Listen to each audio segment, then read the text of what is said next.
The Untouchables, Who Were They and Why They Became Untouchables by Babasaheb Ambedkar. Preface, Part 3. Critics may use this weakness to condemn the thesis as violating the canons of historical research. If such be the attitude of the critics, I must remind them that if there is a law which governs the evaluation of the results of historical results, then refusal to accept a thesis on the ground that it is based on direct evidence is bad law.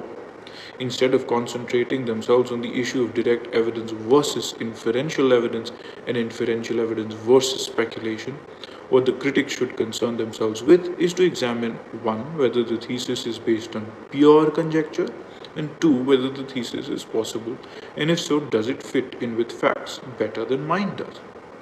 On the first issue, I could say that the thesis would not be unsound merely because in some parts it is based on guess. My critics should remember that we are dealing with an institution, the origin of which is lost in antiquity. The present attempt to explain the origin of untouchability is not the same as writing history from texts which speak with certainty. It is not a case of reconstructing history where there are no texts, and if there are, they have been direct bearing on the question. In such circumstances, what one has to do is to strive to divine what the texts conceal or suggest without being even quite certain of having found the truth. The task is one of gathering survivals of the past, placing them together, and making them tell the story of their birth. The task is analogous to that of the archaeologist who constructs a city from broken bones, or of the paleontologist who conceives an extinct animal from scattered bones or teeth, of a painter who reads the lines of the horizon and the smallest vestiges on the slopes of a hill to make up the scene. In this sense, the book is a work of art, even more than of history. The origin of untouchability lies buried in a dead past which nobody knows. To make it alive is like an attempt to reclaim to history a city which has been put to death since ages past and present it as it was in its original condition. It cannot but be that the imagination and hypothesis should play a large role and large part in such work, but that it in itself cannot be a ground for the condemnation of the thesis.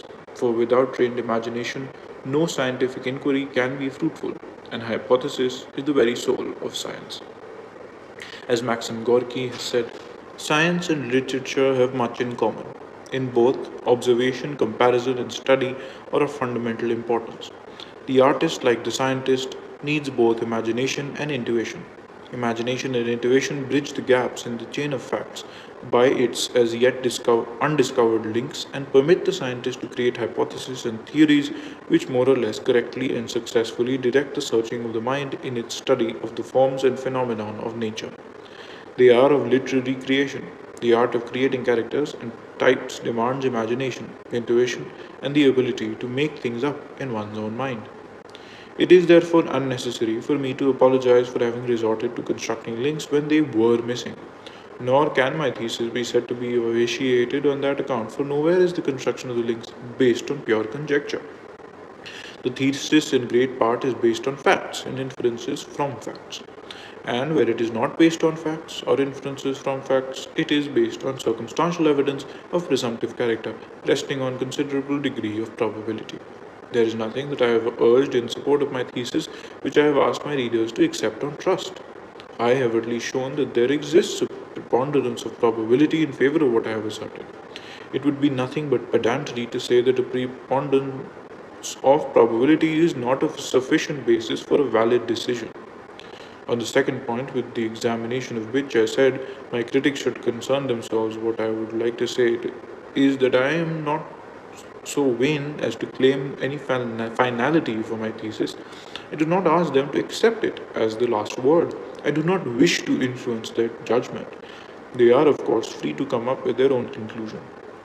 All I say to them is to consider whether this thesis is not a workable and therefore, for the time being, a valid hypothesis, if the test of a valid hypothesis is that it should fit in with all surrounding facts, explain them, and give them a meaning, which in its absence they do not appear to have. I do not want anything more from my critics than a fair and unbiased appraisal. January 1st, 1948, 1 Hardinge Avenue, New Delhi, BR Ambedkar. The end.